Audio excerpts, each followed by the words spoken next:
At Kansas City's newest hotel, an unthinkable disaster. Two massive skywalks crush hundreds of revelers. You don't walk into a multi-million-dollar hotel with any thought in your mind that the thing is going to collapse on you. I knew the people around me were dead. The city springs into action.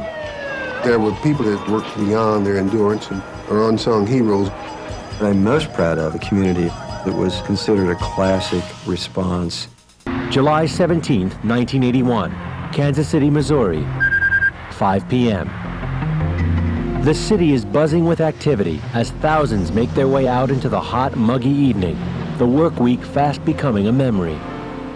In West Kansas City, 30-year-old real estate appraiser Tom Weir and his wife, Jean, plan to spend the weekend out of town. But first, they're heading down to the weekly tea dance at the city's new Hyatt Regency Hotel. Since they began in May, the hotel's tea dances are the place to be on a Friday night. We decided before we got packed that we wanted to go to one of the dances. We were going to meet another couple, Charlie and Jane Hayes. Across town, the Hayeses are getting ready for their night out. Chuck is a WHP radio news reporter, and Jane works for the city. We really weren't into the music, but it was a class place to go. Since then, the Hyatt has become one of the city's most popular hotels. But Gillum doesn't know that a construction flaw has made its lobby as dangerous as a time bomb.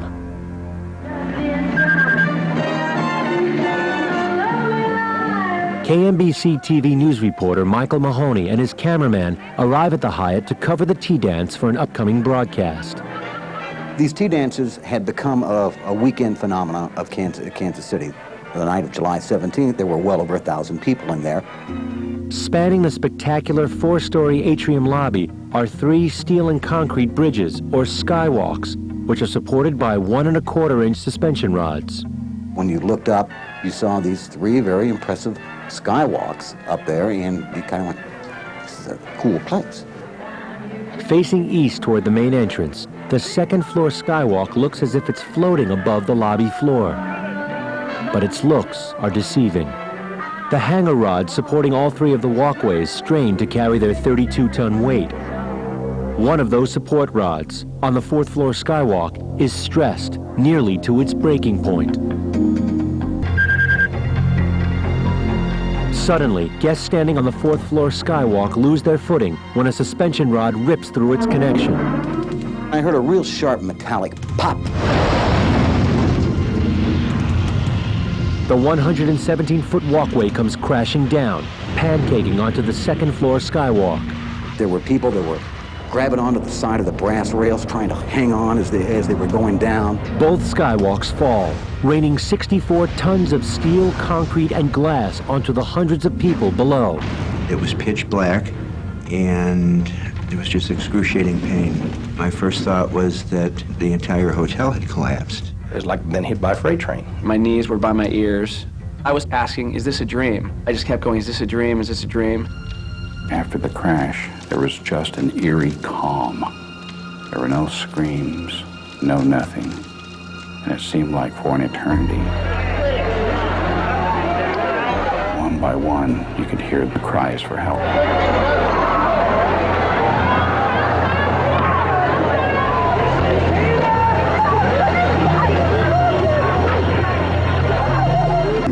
250 miles away in St. Louis, the man who helped design the Hyatt, 52-year-old structural engineer Jack Gillum, returns home from dinner to a ringing phone. It is a business associate of his. I picked it up, and he says, Jack, there's been a collapse at the Hyatt. I just was dumbfounded. I mean, it was just like something hitting you in as hard as it can in your stomach.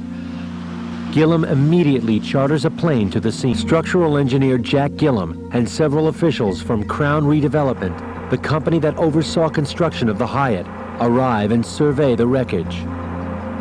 Gillum quickly identifies a deadly flaw in the construction. The points where the suspension rods connect to the skywalks are missing steel support plates called stiffeners. I said, where are the stiffeners? Stiffeners would have carried the load and would have prevented the collapse. And I was engineer of record of the Hyatt at that point in time, too. And it's sort of your worst nightmare. And it has come to life. In order to get an objective analysis of the tragedy, Mayor Richard Berkeley puts the investigation in the hands of the National Bureau of Standards, a federal agency. Edward Frang, chief of the National Bureau's Structures Division, heads the inquiry. 7 months after the disaster, Edward Frang, chief of the Structures Division of the National Bureau of Standards, concludes the report. He finds that the collapse occurred exactly as engineer Jack Gillam suspected. The connections keeping the skywalk suspended, the box beam hanger rod connections, were poorly constructed. All of the box beam hanger rod connections were never adequate to even come close to the requirements of the then existing Kansas City building code.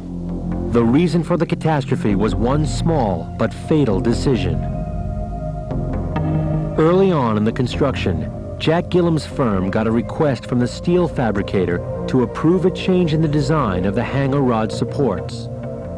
Originally, the design called for a single hanger rod that went from the second floor walkway right on up through that walkway, through the fourth floor walkway, and straight up through the ceiling. It just wasn't a practical thing. Instead of continuous hanger rods, the steel fabricator wanted to offset them. Gillam's engineering firm okayed the change. It simply meant that prior to delivery to the construction team, steel plates, called stiffeners, would need to be inserted by the fabricator into the box beam to bear the brunt of the load.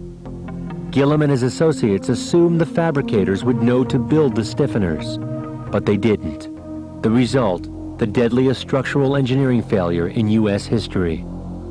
The box beam was coming down, down, down over the nut and washer, and eventually just split open, ripped through, and the whole thing came down on the atrium floor below. After 7.5 years of litigation, the state of Missouri holds Gillam's engineering firm responsible for the Hyatt disaster and revokes his license to practice in that state. As an engineer of record, you take the full responsibility, and that's what I did. I sealed the drawing, and that's where the buck stopped, and that's where it will on every single project. Today, most of the victims of the disaster are happy to put the ordeal behind them. Tom and Jean Weir still live in Kansas City. They now have 2 kids. We hold no animosity, no bitterness towards any of those folks. Their lives were shattered too. They live day in and day out with the understanding that because of a mistake, terrible things happened. And I feel for them. It was a mistake. That's all it was.